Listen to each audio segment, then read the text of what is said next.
ساری اعلیٰ قدروں کا شہکار محمدی۔ بسم اللہ الرحمن الرحیم۔ ان اللہ وملائکتہ یصلون علی النبی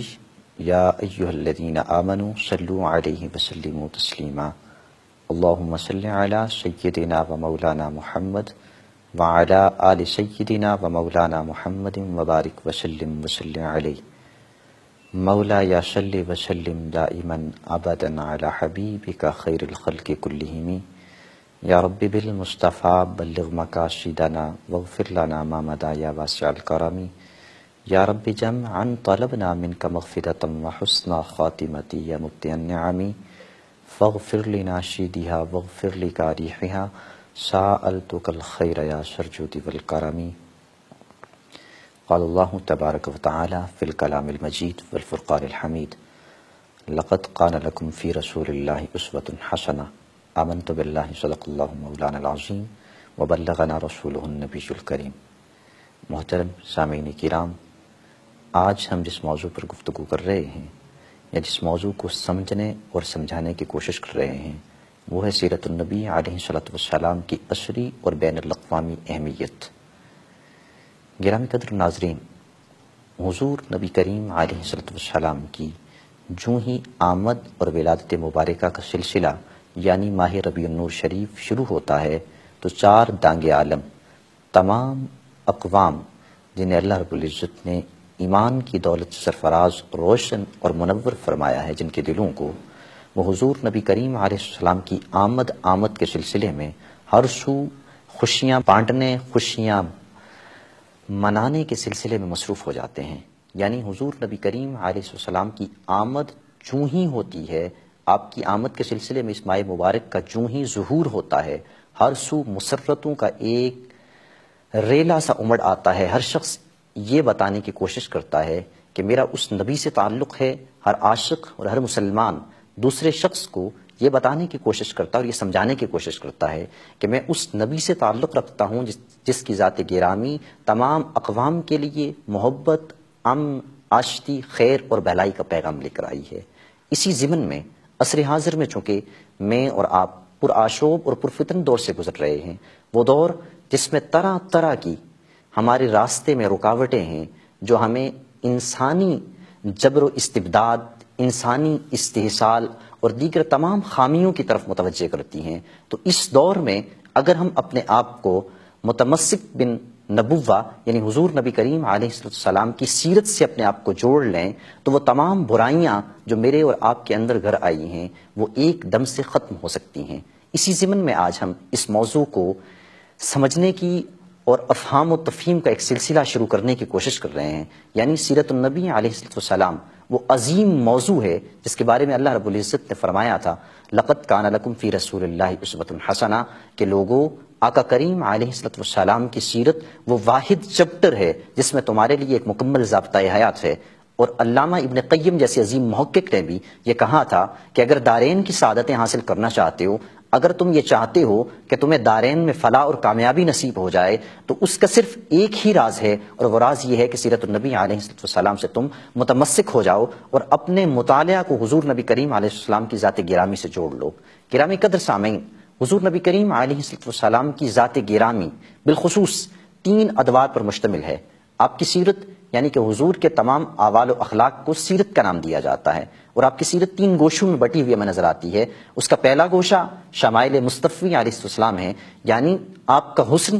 آپ علیہ السلام کا ظاہری حلیہ، آپ علیہ السلام کی شکل و شباہت، جسے جو بھی پڑھتا ہے عاشق تو اس کے عشق میں مزید اضافہ ہوتا ہے۔ گویا اس شعبے کو پڑھنے والا حضور نبی کریم علیہ السلام کی محبت کو اپنے دل میں مزید جاگزیں کرتا ہے۔ اور دوسرا شعبہ اس سیرت کا وہ ہے فضائل، یعنی جو شخص ایمان کی حلاوت سے اللہ رب العزت نے جسے مستفید فرمایا ہے، جسے ایمان کی حلاوت اللہ رب العزت نے نصیب فرمائی ہے، جسے اللہ رب العزت نے حضور نبی کریم علیہ السلام کے توسط اور تصدق سے ایمان کی دولت سے مالا مال فرمایا ہے، جب وہ اس شعبے کو پڑھتا ہے، اس شعبے کو دیکھتا ہے تو اللہ رب العزت اس کی ایمان میں مزید اضافہ کر دیتا ہے، اس کی ایمانی کفیات اور درجات میں اضافہ ہوتا چلا جاتا ہے۔ اسی طرح سیرت النبی علیہ السلام کا تیسرا شعبہ جو ہے وہ ہے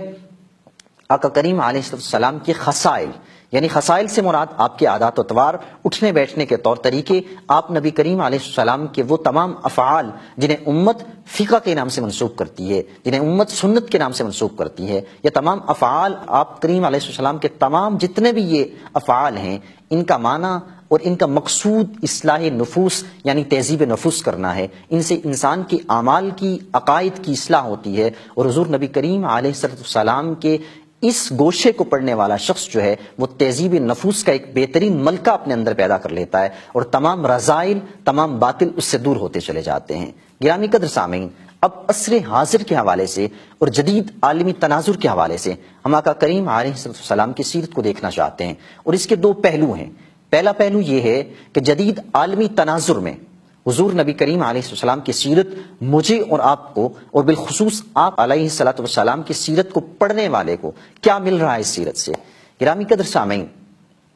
حضور نبی کریم علیہ السلام کی سیرت اگر عالمی تناظر میں دیکھا جائے تو 6 صدی عیسوی تک اس دنیا کے اوپر روم اور فارس جیسی سلطنتیں جو ہیں وہ قابض تھیں، ان کا قبضہ تھا، وہ بادشاہت کر رہی تھیں۔ ہر طرف ایک ہی نعرہ ہوتا تھا، جو کسی دوسرے پر قابض ہو جاتا وہ اسے اپنا مطیع، غلام اور فرمانبردار بنانے کی کوشش کرتا۔ اور جو ہی حضور نبی کریم علیہ السلام کی بعثت ہوتی ہے، آپ علیہ السلام اس قبیلے، اس قوم، اس علاقے میں مبعوث ہوتے ہیں جس علاقے کو ایک اجد قوم کہا جاتا ہے، جس کے عادات و اطوار کے حوالے سے اگر دیکھا جائے تو اس وقت کے تمام فرسودہ رسوم، فرسودہ خیالات، فرسودہ عبادات اس قوم کے اندر پائی جاتی ہیں۔ حضور نبی کریم علیہ السلام وہاں مبعوث ہوتے ہیں، اور وہ نعرہ جو آج ہر زبان پر گونجتا ہوا نظر آتا ہے کہ اتر کر ہیرا سے سوئے قوم آیا، اور وہ ایک نسخہ کیمیا ساتھ لایا، وہ نبیوں میں رحمت، لقب پانے والا، مرادیں غریبوں کی برلانے والا۔ یعنی حضور نبی کریم علیہ السلام جو ہی اس قوم میں مبعوث ہوتے ہیں تو آپ علیہ السلام نے اس قوم کو وہ عظیم تحفہ دیا جدید عالمی تناظر میں، جس کے مختلف شکیں ہم آگے بیان کریں گے، جس کے اعتبار سے مختلف انداز سے، مختلف جہتوں سے، مختلف پہلوؤں سے اس کا جائزہ لیں گے کہ حضور نبی کریم علیہ السلام جب اس قوم میں مبعوث ہوئے، اس قوم کے اندر آپ علیہ السلام کی جب آمد ہوتی ہے تو وہ قوم کس طرح دنیا کے لیے امام بن جایا کرتی ہے۔ وہ قوم جس کی یہ حالت تھی کہ اگر کسی دوسرے کا جانور پہلے گھاٹ سے پانی پی لیتا تو سالہ سال تک ایک دوسرے کے خلاف جو ہے وہ تلواریں چلا کرتی تھی، سالہ سال تک ایک دوسرے کی دشمنی میں گردنیں کاٹی جایا کرتی تھی، سالہ سال تک ایک دوسرے کے اندر نفاق، بغض کی علامتیں پائی جایا کرتی تھیں، اور لوگ نفرتوں میں یوں بٹے ہوئے تھے کہ گویا ایک دوسرے کے خون کے پیاسے نظر آتے تھے۔ وہ قوم جس کی یہ حالت تھی، جب آپ اس میں مبعوث ہوتے ہیں تو آپ علیہ السلام نے سب سے پہلا نعرہ جو دیا وہ نعرہ کیا تھا؟ وہ نعرہ یہ تھا کہ لوگوں، امن و آشتی کا پیغام لے کر میں آیا ہوں، اور امن و آشتی کی اس لڑی میں تمہیں پرونے کے لیے آیا ہوں، گویا امن کے پیامبر بن جاؤ اور امن کو پھیلانے والے بن جاؤ۔ سیرت النبی کا جدید عالمی تناظر میں یہ پہلا گوشہ ہے جس کو ہم نے دیکھنا ہے۔ گرامی قدر سامعین، خطبہ حجت الوداع کے موقع پر حضور نبی کریم علیہ السلام نے ارشاد فرمایا تھا کہ لوگوں یاد رکھنا، تمہارے اموال، تمہارے مال، تمہاری جانیں ایک دوسرے کے لیے حرام ہیں۔ گویا آپ علیہ السلام اس تمام فرسودہ نظام کو رد کر رہے ہیں جو نظام اس سے پہلے چلا آ رہا تھا، جس میں کیا ہوتا تھا، ایک شخص کی مال، ایک شخص کی جان، ایک شخص کی عزت دوسرے کے لیے حلال ہوا کرتی تھی۔ آپ علیہ السلام نے واضح طور پر اعلان فرما کر یہ کہہ دیا کہ سابقہ جتنے بھی فرسودہ خیالات یا نظام ہیں، جتنے بھی نظام جو رائج تھے، میں انہیں رد کر رہا ہوں، پاؤں تلے رود رہا ہوں، بلکہ رہتی دنیا تک تمہیں ایک پیغام دینا چاہتا ہوں، اور وہ پیغام یہ ہے کہ تمہارے اوپر ایک دوسرے کے اموال، تمہارے اوپر ایک دوسرے کی جانیں، تمہارے اوپر ایک دوسرے کی عزتیں جو ہیں وہ حرام ہیں۔ کوئی ایک شخص دوسرے کی عزت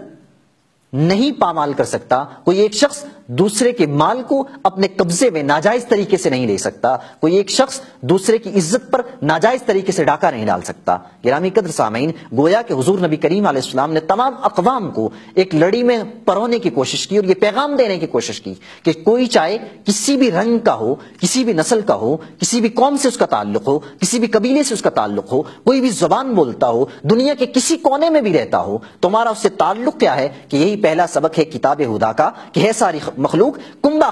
خدا کا، کہ الخلق عیال اللہ، مخلوق جو ہے وہ اللہ کا کنبہ ہے۔ حضور نبی کریم علیہ السلام نے اس نعرے کے ذریعے، اپنے اس ارشاد مبارک کے ذریعے پوری قوم کو یہ سمجھا دیا کہ امن و آشتی کا پیامبر اور امن و آشتی کا پیغام پھیلانے والے بن جاؤ، اور اس کو اپنے گلے کا کلابہ سمجھو، تم اسے اپنے گلے میں پہن لو تاکہ پوری دنیا میں انسانیت، امن کے ساتھ زندگی گزار سکے اور انسانیت کو امن کا پیغام مل سکے اور انسانیت محبت اور امن و آشتی کا گہوارہ بن کر رہ سکے۔ اس کے بعد دوسرا اہم اعلان جو حضور نبی کریم علیہ السلام نے جدید عالمی تناظر میں عصر حاضر کے حوالے سے اگر بات کی جائے تو کیا آپ نے فرمایا کہ جتنے بھی فرسودہ خیالات ہیں،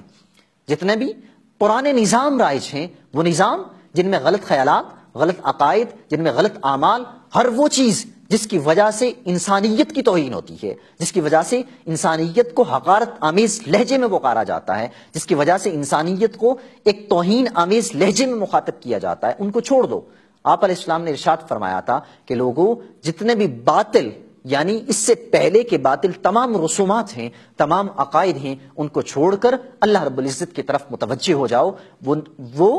ذات جو معبود برحق ہے، وہ ذات جس نے مجھے اور تمہیں پیدا کیا ہے، وہ ذات جو مجھے اور آپ کو ہر سو دیکھ رہی ہے۔ گویا اللہ رب العزت کے پیارے حبیب علیہ السلام نے اس تناظر میں اس منظر نامے کو سامنے رکھ کر یہ ارشاد فرمایا کہ ہر وہ چیز جس کے ذریعے سے انسان کے اندر برائیاں جنم لیتی ہیں، ہر وہ چیز جس کے ذریعے سے انسان کے اندر وہ تمام خیالات، فاسد خیالات جنم لیتے ہیں، جن کی وجہ سے انسان کے خسائل رذائل میں بدلنا شامل ہو جاتے ہیں، انسان کے فضائل جو ہیں وہ باطل میں بدلنا شامل ہو جاتے ہیں، انسان کے اوصاف جو ہے وہ مقابیح میں بدلنا شروع ہو جاتے ہیں، انسان کے اندر محاسن کا ملکہ جو ہے وہ ختم ہونا شروع ہو جاتا ہے، اور انسان وصف کی بجائے برائیوں اور خامیوں کی طرف چلا جاتا ہے۔ ان تمام سے باز آ جاؤ، ان تمام سے دور ہو جاؤ، ان تمام کو چھوڑ دو۔ یعنی آپ علیہ السلام نے بلا تفریق اس بات کا اعلان کیا کہ ہر وہ کام جس سے کسی دوسرے کو تکلیف پہنچتی ہے، ہر وہ کام جس سے کسی دوسرے کو ایذا پہنچتی ہے، ہر وہ کام جس کے ذریعے سے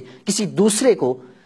تم مخاطب کرتے ہو اس انداز میں کہ وہ یہ سمجھے کہ شاید اس کے دل میں میرے لیے کوئی عزت نہیں ہے، تم ان سے باز آ جاؤ۔ اور تیسرا اہم جدید عالمی تناظر میں حضور نبی کریم علیہ السلام نے جو اپنی سیرت کے ذریعے مجھے اور آپ کو پیغام دیا وہ یہ تھا کہ آپ نے فرمایا وہ تمام سودی لین دین جن کے ذریعے سے ایک تو رأس المال کو غلط استعمال کیا جاتا ہے، اور دوسرا یہ کہ کسی دوسرے کا استحصال ہوتا ہے معاشی اعتبار سے، کسی دوسرے کے حقوق کی ضمانت اسے نہیں دی جا سکتی، ان کو چھوڑ دو۔ آپ اسلام نے فرمایا کہ لوگوں اس سود کو ختم کر دو، تمہارے لیے وہی جائز ہے جو رأس المال ہے، یعنی کہ جو تمہاری اجرت بنتی ہے تمہارے مال کے اوپر تم وہ لو، اور بقیہ جتنی بھی چیزیں انہیں تم چھوڑ دو۔ حضور نبی کریم علیہ السلام نے اس چیز کے ضمن میں یہ فرمایا کہ پوری دنیا میں جہاں کہیں بھی انسان بستے ہیں ان کو روٹی، کپڑا، مکان یعنی ضروریات زندگی جو ہیں وہ انہیں مہیا کی جائیں، اور اس ضمن میں آپ علیہ السلام نے یہ ارشاد فرمایا تھا کہ لوگوں انسان کے لیے 3 حق ہیں۔ پہلا حق کیا ہے کہ اسے ستر عورت، کھانے کے لیے روٹی اور رہنے کے لیے چھت دی جائے، اسی تناظر میں آپ نے ارشاد فرمایا۔ اور یہ تیسرا حضور نبی کریم علیہ السلام کی سیرت نبی کا جدید عالمی تناظر میں ایک گوشہ ہے جس کو اگر ہم سمجھنا چاہیں اور ان پر نور پر مسرت ساعتوں میں اگر ہم ان کا ہر جگہ پہ چرچا کریں تو پوری دنیا کے اندر وہ لوگ جو استحصالی زندگی گزار رہے ہیں، وہ لوگ جن کی زندگی میں جبر و احتیاج ہے، وہ لوگ جن کی زندگی میں غربت اور افلاس ہے، جو لوگ آئے دن بھوک کا رونا رو رہے ہوتے ہیں، اگر ہم مسلمان ہونے کے اعتبار سے ان کی طرف متوجہ ہوں تو اس گوشے کو سامنے رکھ کر ہم اس شعبے کو بھی اور اس شعبے میں ہونے والی تمام خامیوں کو بھی ایریڈیکیٹ یعنی ختم کر سکتے ہیں، ان کے خلاف آواز بلند کر سکتے ہیں۔ اور چوتھا عظیم کام عورتوں کے حقوق۔ حضور نبی کریم علیہ السلام نے ارشاد فرمایا تھا کہ لوگوں عورتوں کے معاملے میں اللہ سے ڈرتے رہنا، یعنی عورتوں کا تم پر حق ہے اور تمہارا عورتوں پر حق ہے، یعنی کہ آج کے دور میں جدید عالمی تناظر میں پوری دنیا میں ایک بحث چڑھی ہوئی ہے، اور وہ بحث کیا ہے؟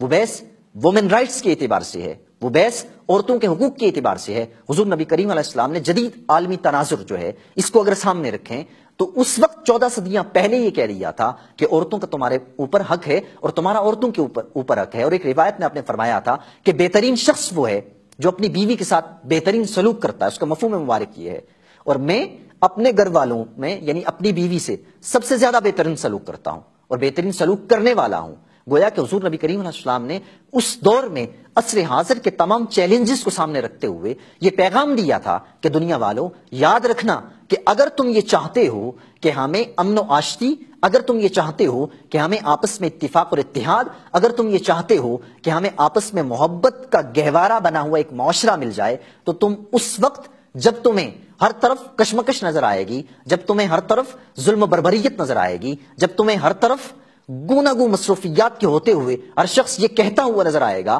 کہ میں اپنی ہی دنیا میں محو ہوں. اگر تم یہ چاہتے ہو تو اس وقت بھی دنیا کو ایک ایسا میسج، ایک ایسا پیغام دیا جائے جس کی وجہ سے وہ ایک خوبصورت لڑی میں پرو جائے، تو تمہیں اس طرف آنا پڑے گا. وہ بات حضور علیہ السلام نے ارشاد فرمایا تھا کہ لوگوں، آج سے قبل جتنے بھی دنیا کے نظام تھے میں انہیں پاؤں تلے روند رہا ہوں اور روند کر جا رہا ہوں، اور دنیا ایک دفعہ پھر جو ہے لوٹ کر اس نظام کی طرف آ رہی ہے جو نظام ابدی ہے، جو نظام آفاقی ہے، جو نظام دائمی ہے، جس کی وجہ سے دنیا کے لیے ہمیشہ ہمیشہ ایک عماگیر انقلاب ہے، اور وہ انقلاب جس کے ذریعے دنیا ایک لڑی میں پرو سکتی ہے. گویا حضور نبی کریم علیہ السلام جدید عالمی تناظر میں ایسا نظام مجھے اور آپ کو دے رہے ہیں جس کے ذریعے امت مسلمہ نہ صرف بلکہ پوری دنیا ایک ایسی لڑی میں پرو سکتی ہے جس کی وجہ سے اس کو ایک ایسا ماحول میسر آ سکتا ہے جس کے ذریعے وہ آپس میں مل بیٹھ کر محبت، اتفاق اور اتحاد سے رہ سکتے ہیں. اب اسی سیرت النبی علیہ السلام کا اگر دوسرا پہلو ہم لینا چاہیں،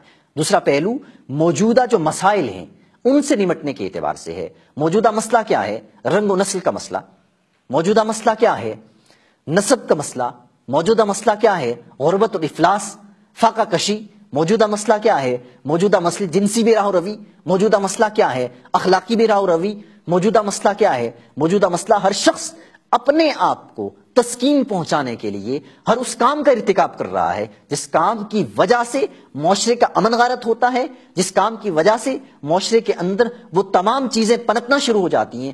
جو معاشرے کے لیے زہر قاتل کی حیثیت رکھتی ہیں. گویا حضور نبی کریم علیہ السلام نے موجودہ مسائل کے تناظر میں یہ سمجھانے کی کوشش کی کہ رنگ و نسل کا جو فرق ہے یہ انسانیت کے اندر کوئی فرق نہیں ہے. حضور نبی کریم علیہ السلام نے اس بارے میں قرآن حکیم کی ایک معروف آیا یا ایھا الناس انا خلقناکم من ذکر و انثی وجعلناکم شعوبا وقبائل لتعارفوا ان اکرمکم عند اللہ اتقاکم. حضور نبی کریم علیہ السلام نے ارشاد فرمایا تھا کہ اے لوگوں یاد رکھو بے شک تمہیں اللہ رب العزت نے پیدا کیا شعوبا وقبائل لتعارفوا، یہ جو اس کے بعد تمہارے تعارفی قبیلے بنا دیے گئے ہیں صرف پہچان کے لیے ہیں. اللہ رب العزت کے ہاں اگر کسی شخص کی عزت ہے، اگر کسی شخص کا وقار ہے، مقام ہے، تو عند اللہ اتقاکم، جو متقی ہے. اور اس کے بعد آپ علیہ السلام نے ارشاد فرمایا خطبہ حجت الوداع کے موقع پر کہ یاد رکھنا تمام انسان جو ہے وہ آدم کی اولاد ہیں اور آدم مٹی سے، وہ آدم من تراب. کسی شخص کو جو ہے کسی دوسرے شخص پر کوئی فضیلت نہیں ہے. کوئی گورا ہے یا کالا ہے اس کو کسی دوسرے پر کوئی فضیلت نہیں ہے. کوئی عربی ہے یا اجمی ہے اس کو کسی دوسرے پر کوئی فضیلت نہیں ہے. ہاں اگر فضیلت والا کوئی ہے تو وہ کون ہے؟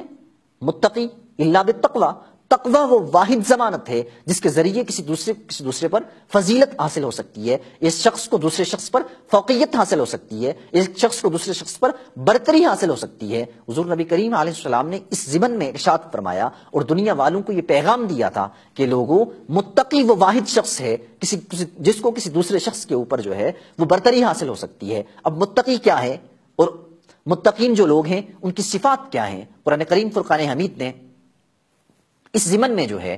وہ صفات بیان کرتے ہوئے سورہ البقرہ کی ابتدائی آیات میں فرما دیا تھا کہ ذالک الکتاب لا ریب فیہ ھدی للمتقین. یہ ہدایت ہے کن لوگوں کے لیے؟ یہ ہدایت ہے ان لوگوں کے لیے جو اللہ رب العزت کی اس کتاب پر ایمان لاتے ہیں، حضور نبی کریم علیہ السلام کی رسالت کو دل و جان سے تسلیم کرتے ہیں. اور اس کے بعد انہوں نے فرمایا تھا الذین یؤمنون بالغیب ویقیمون الصلاۃ، یعنی وہ لوگ جو ایمان لاتے ہیں غیب پر، نماز قائم کرتے ہیں، اور جو کچھ اس سے پہلے نازل ہوا اور جو کچھ آپ علیہ السلام پر نازل ہوا اس پر ایمان لاتے ہیں. وبالآخرۃ ہم یوقنون، اور آخرت پر یقین رکھتے ہیں. اور جب کسی شخص کے اندر یہ صفات پیدا ہو جاتی ہیں تو وہ متقی کہلاتا ہے. اور جب کوئی شخص متقی بن جاتا ہے تو پھر اس کے تقوی کا یہ عالم ہوتا ہے کہ المسلم من سلم المسلمون من لسانہ ویدہ. اور پھر جب وہ کوئی متقی بن جاتا ہے تو اس کے تقوی کا یہ عالم ہوتا ہے کہ اس کا اخلاق کیا ہوتا ہے؟ المرء مع من احب الیہ، کہ جو شخص